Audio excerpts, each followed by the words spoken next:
The sunlight spilled through the tall windows of the grand kitchen, filling the golden-colored walls with a false sense of warmth.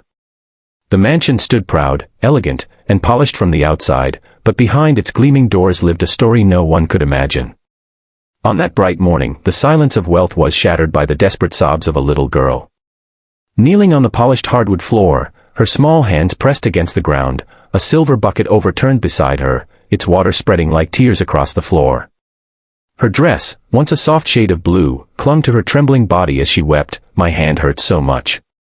Her fragile voice echoed through the hall, but only one person stood near her, someone who should have comforted her, yet instead only watched, almost pleased at the sight of her pain.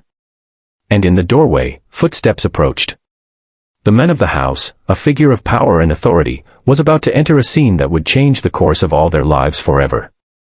If you believe in kindness, second chances, and the power of compassion to heal broken hearts, please take a moment to like this video, subscribe to Kindness Corner, and share your thoughts in the comments.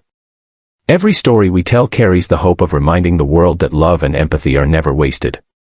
The little girl, only 7 years old, had already learned too much about pain and silence. Though her father was a millionaire, respected in boardrooms and admired by strangers, she lived more like a shadow in her own home. Her mother had passed away years ago, leaving a void that money could never fill. In her absence, another woman stepped in, a stepmother draped in jewels, gowns, and false smiles. To outsiders, she seemed perfect, charming, even generous. But when the doors closed and no eyes were watching, her true nature emerged. Chores piled on the small shoulders of the girl, and every mistake was met with scolding, with punishments that no child should endure. That morning, while trying to clean the floor, the girl had slipped, her hand catching the sharp edge of a fallen glass. Tears burned in her eyes not only from the wound, but from the loneliness of having no one to run to, no arms to hold her and say it would be okay. The mansion's grandeur could not hide the cries that rose from the kitchen. The father, who had just returned from an important meeting, stepped through the doorway with a leather briefcase in hand. His eyes widened at the sight before him, his little girl crumpled on the floor, sobbing, clutching her injured hand, while his wife towered over her with cold disapproval. For a moment, time stood still. The clash of wealth and suffering painted a picture he could no longer ignore. The man who had spent his life chasing deals, fortune, and success suddenly realized that he had missed the most important meeting of all, the one with his daughter's broken heart. But before his arrival, life had been a series of long days for the girl. Day after day, she scrubbed floors, polished silver, and carried burdens far heavier than her tiny arms should have known. She would watch the sunlight dance on the marble counters, imagining that maybe, just maybe, her mother was still somewhere in that light, watching her, protecting her. Each morning began with chores, and each night ended with silent tears pressed into her pillow. She tried to smile when her father glanced at her during dinners, but he rarely noticed the scratches on her hands, the sadness in her eyes. He was too busy with his empire, too convinced that providing wealth was enough to make up for his absence. Yet in truth, the little girl didn't want diamonds or mansions, she only wanted love. As the days passed, her pain deepened. She felt invisible, unheard, unloved, though her heart still clung to hope.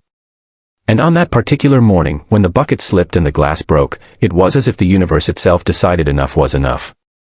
Her cries grew louder, filling the grand hallways, reaching the ears of the one man who could make a difference. Her father's footsteps echoed closer, and with each step, destiny shifted. For in that moment, the weight of his choices would crash upon him, and he would be forced to see what he had long ignored. The tension in the room built like a storm.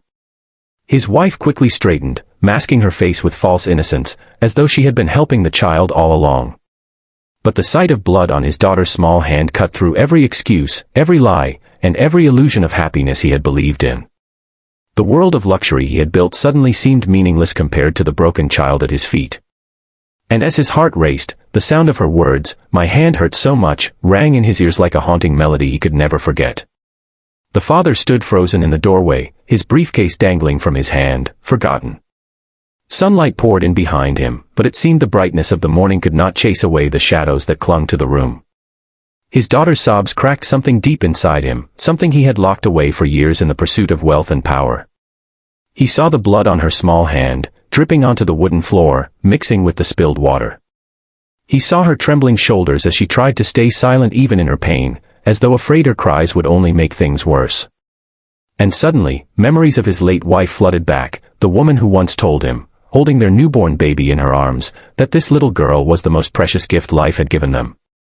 How had he drifted so far from that promise? For years, he had convinced himself he was doing his best. He built an empire, believing that success would shield his daughter from pain, believing that comfort meant safety. Yet here she was, dressed in a faded gown, kneeling on the floor like a servant in her own home, her hands scarred not from play but from labor. His gaze shifted to the woman beside her, the wife he had chosen after losing the love of his life. She looked beautiful as always, draped in jewels, her red gown sweeping across the polished floor, but her beauty now seemed hollow. There was no trace of maternal warmth in her eyes, only annoyance at the scene unfolding.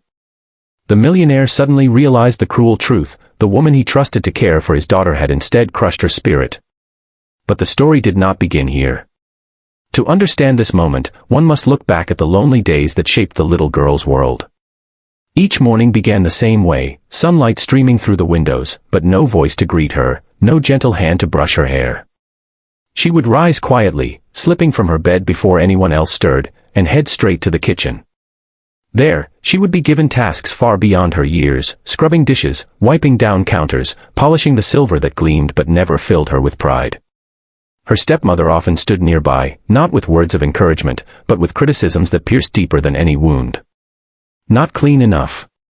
Do it again. The words replayed in her mind each day, leaving her to wonder if she would ever be good enough. The girl tried to endure, telling herself that her father must never know. She loved him too much, even though his absence hurt. She believed that if she complained, it would only add to his burdens, that maybe he would blame himself, and she couldn't bear that thought. So, she stayed quiet, hiding her pain behind a fragile smile at dinner tables, nodding politely when asked how her day had been, and never once daring to reveal the truth. But children, no matter how strong, are not made for such silence. Her small body carried the weight of chores and the sting of loneliness, yet her soul still longed for love. Every evening, when the world was quiet, she would kneel by her bed and whisper a prayer, asking her mother, wherever she was, to watch over her. She prayed that one day her father would look at her not just with pride but with true understanding, that he would see past the walls of wealth into the little heart that simply wanted to be held. That morning was different because fate had finally aligned. The bucket of water slipped, the glass shattered, and pain sliced through her hand. She cried out louder than she ever had before, her voice echoing through the marble halls, refusing to be silenced by fear. Her stepmother's scolding grew sharper, but so did the cries of her soul. And at that precise moment, her father returned earlier than expected, stepping into a truth he could no longer ignore. The father's chest tightened as he took in the scene. His daughter's tears rolled down her flushed cheeks, leaving streaks across her pale skin. The cut on her hand wasn't deep, but the sight of her blood was enough to bring a storm of guilt crashing down. He saw, for the first time, how fragile she had become, how much she had suffered in silence.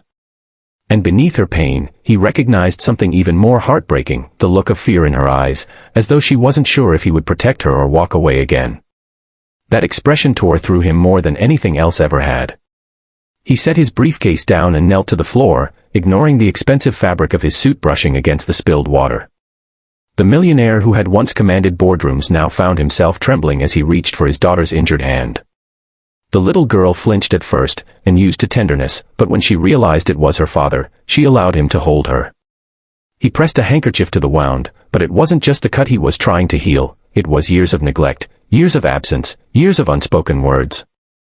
And as he held her, he whispered a silent promise to himself: this was the moment everything would change.